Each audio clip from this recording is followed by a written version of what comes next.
ganar los público, Barbies. y el gran público lector.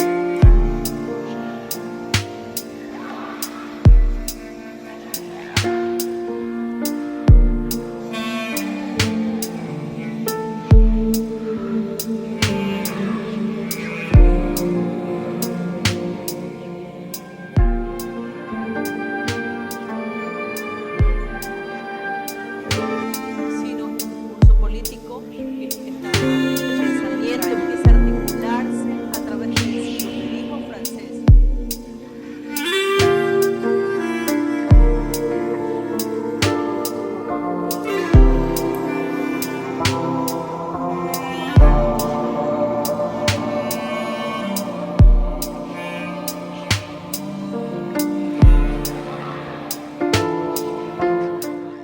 Bienvenidos a Entre Artes. Estamos hoy día con Yolanda Castaño, quien nació en el año 1977 en Santiago de Compostela, es licenciada en Filología Hispánica, ha ganado una gran cantidad de premios desde la adolescencia.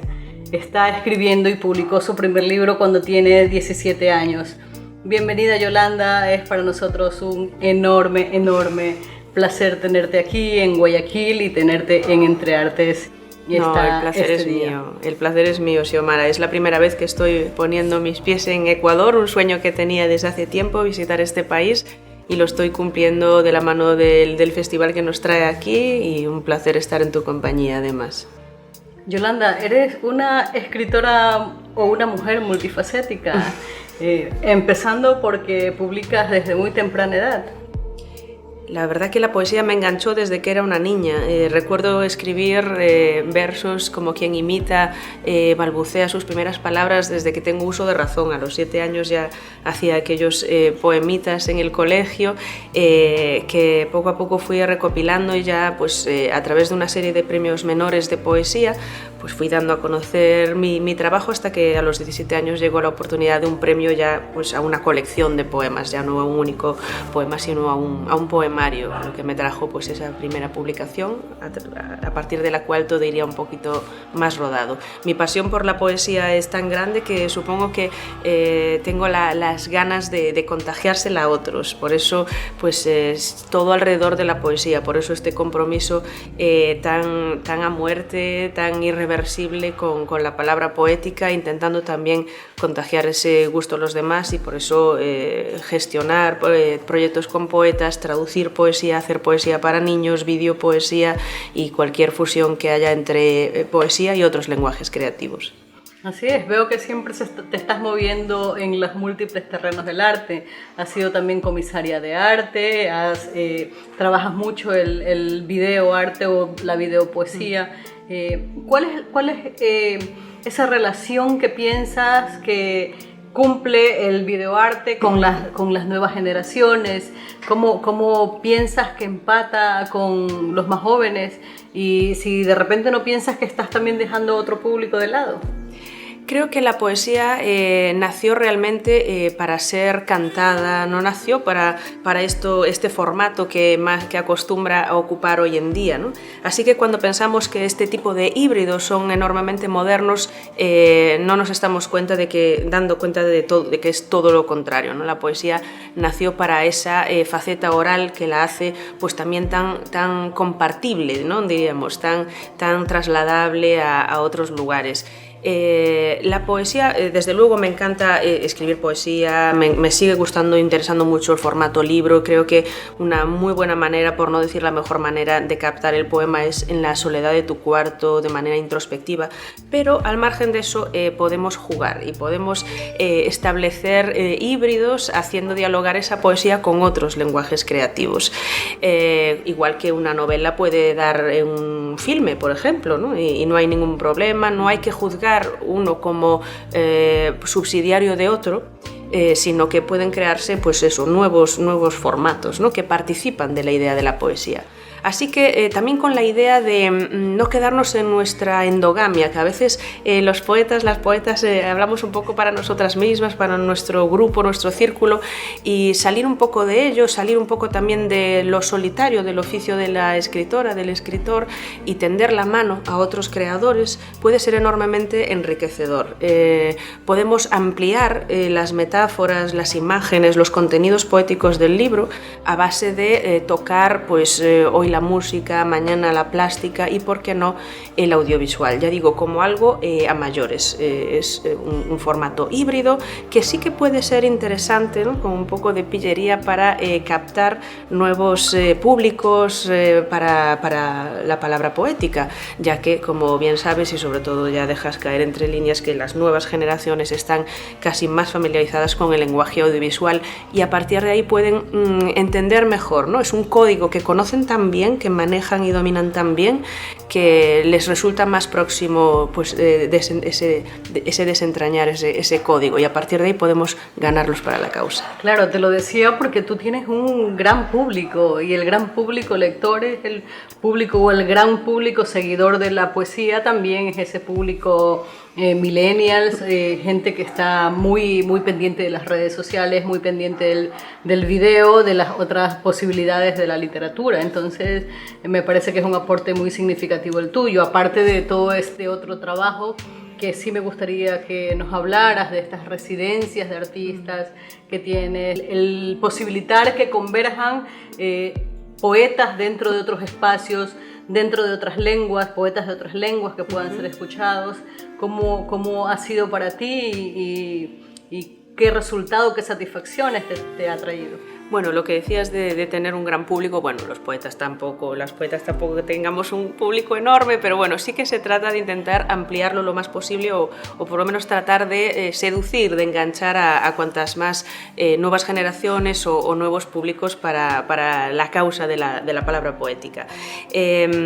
Como digo, me gusta intentar contagiar o aspiro a intentar, pues eso, contagiar ese gusto también desde las etapas más básicas de la educación, escribiendo poesía para niños y pues desarrollando todo este tipo de proyectos. El último, efectivamente, es la residencia para escritores y escritoras que he abierto en A Coruña, se llama 1863.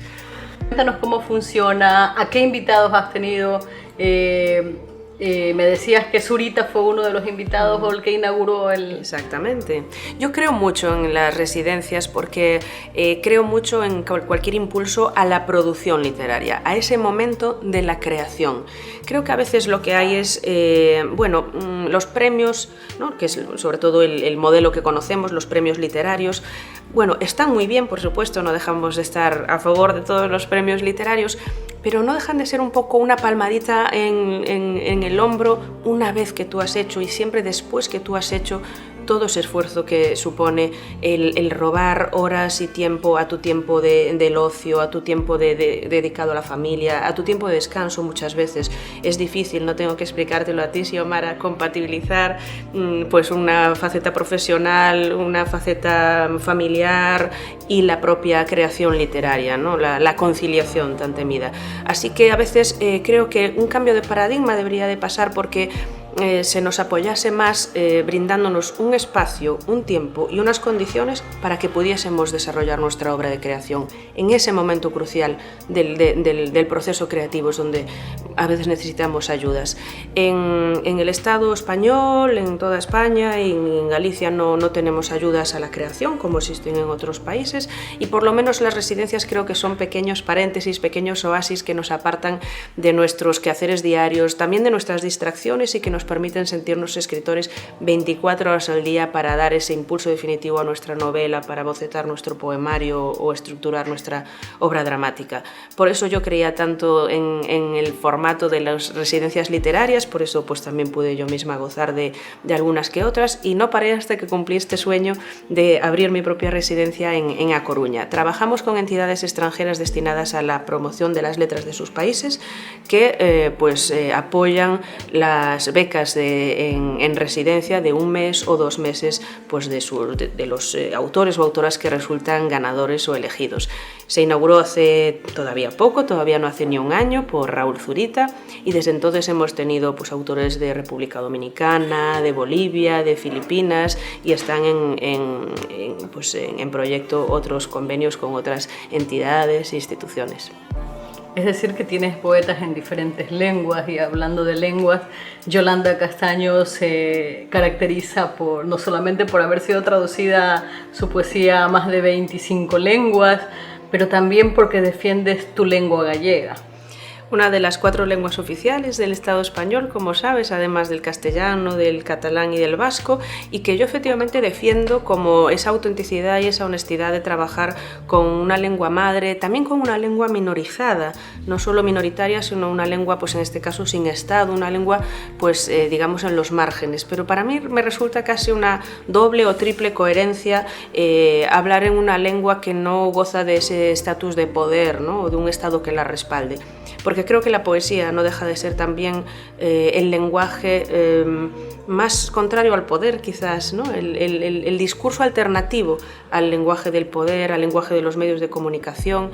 La poeta siempre trabaja por otros derroteros, así que trabajar desde el margen de la palabra, desde el margen del discurso, y hacerlo como mujer y en gallego me parece casi una triple coherencia. Claro, y absolutamente plausible, ¿no? Porque una chiquilla que empieza a 17 años publicando un libro y que empieza con una preocupación grande por su lengua materna, por cantarlo, y no en la lengua que podría ser la lengua nominadora, como la lengua del Estado español, el español que compartimos. Es un posicionamiento también, que tiene algún tinte político también. Político no como política de partidos o electoralista, sino como un posicionamiento en el mundo, ¿no? De todos modos, yo tenía un maravilloso modelo, como tú bien sabes, que es el de Rosalía de Castro, ¿no? Las chicas, esas muchachitas gallegas que nos lanzamos a escribir, siempre trabajamos con ese modelo, ese referente auténtico con el que contamos, como fue una autora tan grande como Rosalía de Castro. Rosalía de Castro, Chus Pato, ¿son muchas las mujeres referentes en tu literatura, Yolanda? Veo que te has dado cuenta además que la tradición literaria gallega de los últimos tiempos es eminentemente femenina, y creo que la propia Rosalía tiene algo que ver en todo eso. Desde luego que tengo ese privilegio, ¿no?, de pertenecer a una tradición literaria con mucha presencia femenina.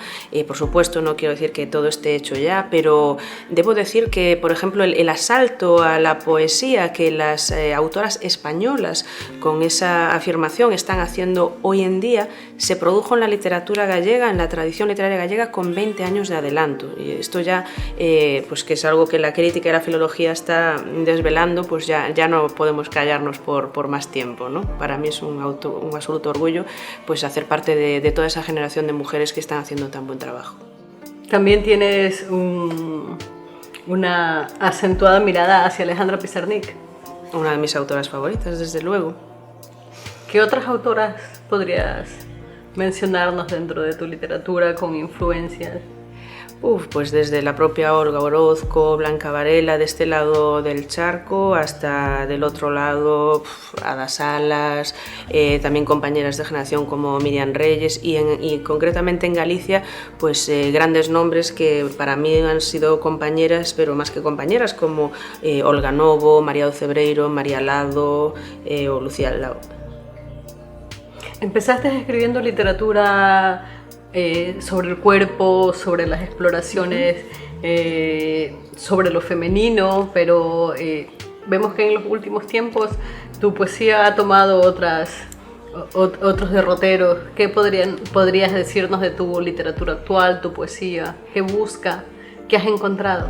Yo supongo que mi propio devenir literario acompaña a mi devenir como persona, ¿no? Lo que vamos pues evolucionando, viviendo, experimentando. Y claro, pues cuando era casi posadolescente empecé a sacar aquellos primeros libros en los años 90, pues solo podía hablar de aquello que conocía, que no era más que mí misma, mi cuerpo, mi experiencia amorosa, todos esos pequeños y grandes descubrimientos, ¿no? Más tarde reflexioné más, creo que sobre la propia identidad, luego sobre toda la representación de esa identidad y la problemática asociada a la representación de esa identidad, sobre todo atravesada por una cuestión de género, como es en mi caso, ¿no? Y más tarde pues volví también los ojos hacia la lengua y cómo la lengua es el puente que nos conecta con el otro, ¿no? Con los otros, así que es una mirada más arrojada hacia los otros. Pero diriges un programa o conduces un programa que tiene esa visión de género. Es una propuesta de la televisión de Asturias, de la televisión pública de Asturias, y toda una apuesta para el prime time basado en el sexo y el género, ¿no? Es el Instituto Asturiano de la Mujer quien la respalda, y supongo que por mi perfil feminista apostaron por mí, y ahí estamos pues tocando un montón de temas que creo que merece la pena poner sobre la mesa. También Yolanda Castaño es una poeta viajera. Has recorrido el mundo, estás en un montón de festivales, has ganado residencias artísticas, becas, supongo que eso también te movió a tu residencia. Hay un poema muy decidor en relación a esos viajes, y es el poema de la manzana de Tolstoy. Sí, buena memoria tienes, sí, Manzanas del jardín de Tolstoy, que habla un poco de esos recorridos, ¿no? La verdad que me apasiona viajar, y hacerlo gracias a mi literatura es un auténtico privilegio, solo que, bueno, siempre vale la pena también volver a casa. Siempre, ¿no? Y eso lo dice el poema. ¿Nos lo puedes compartir, Yolanda? Claro, cómo no.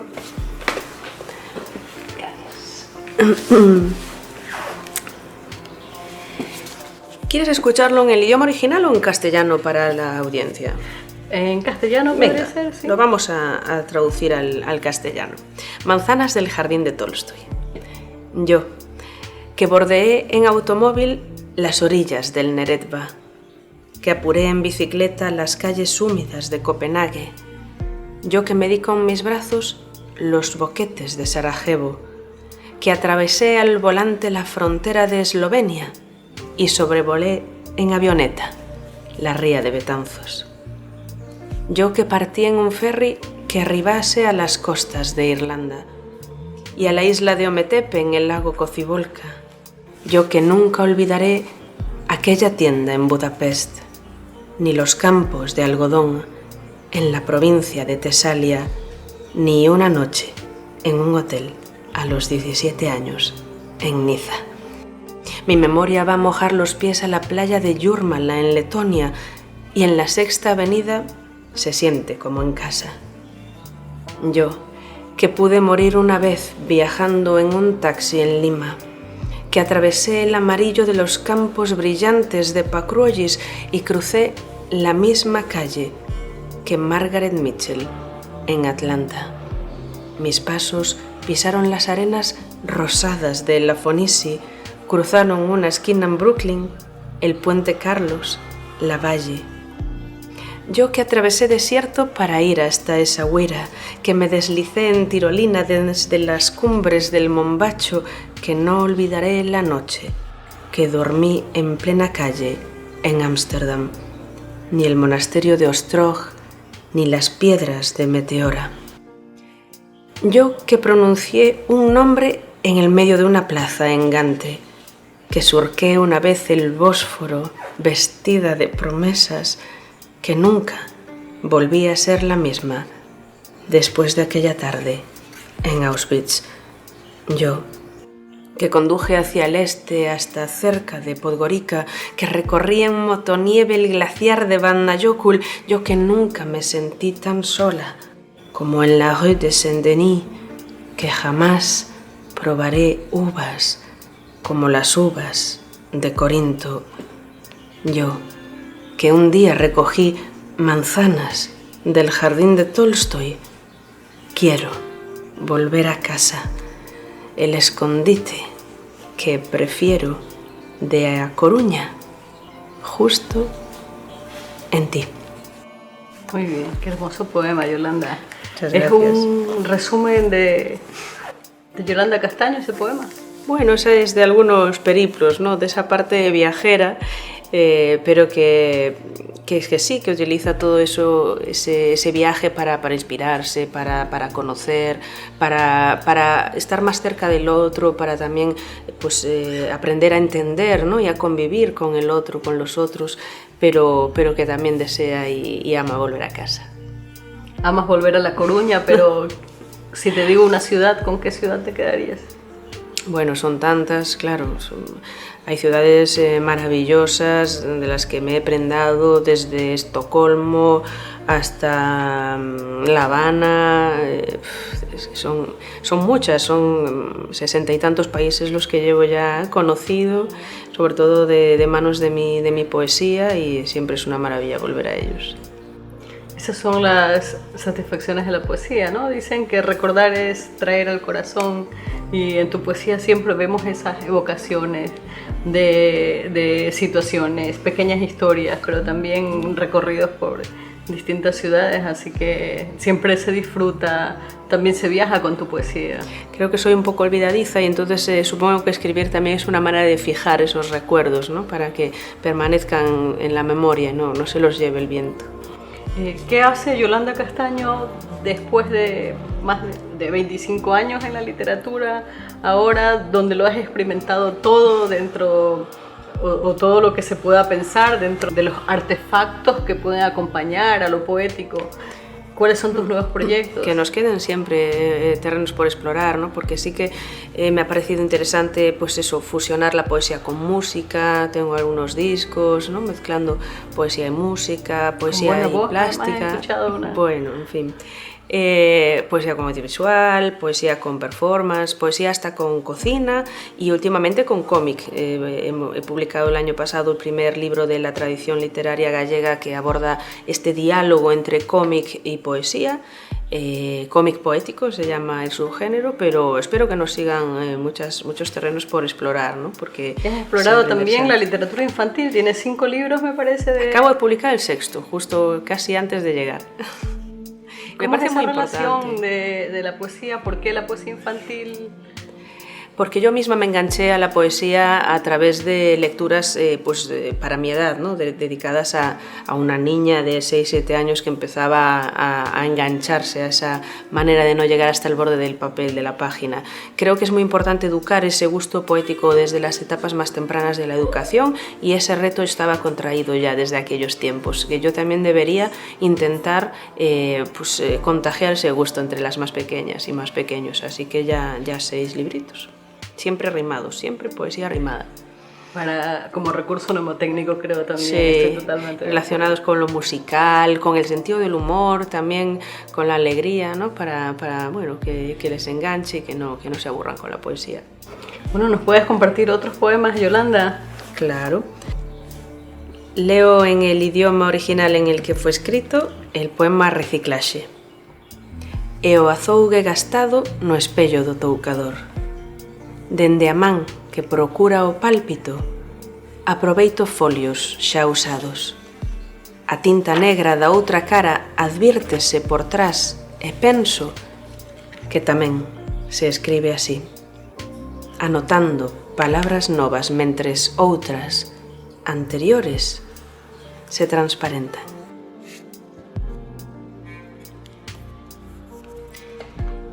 Listen and repeat. Un pájaro, una barba. Todo el cielo está en cuclillas, una sed intransitiva. Hablar en una lengua ajena se parece a vestir ropa prestada.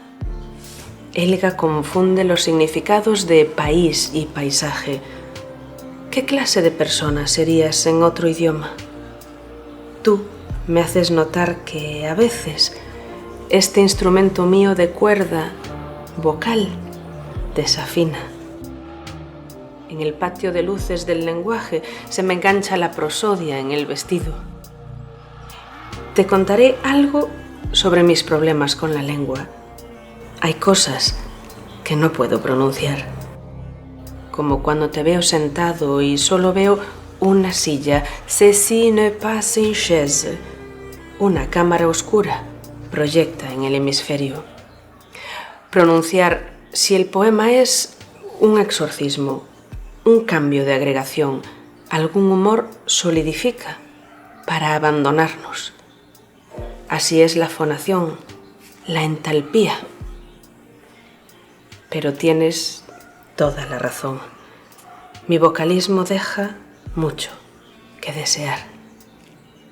Si dejo de mirar a tus dientes, no voy a entender nada de lo que hables.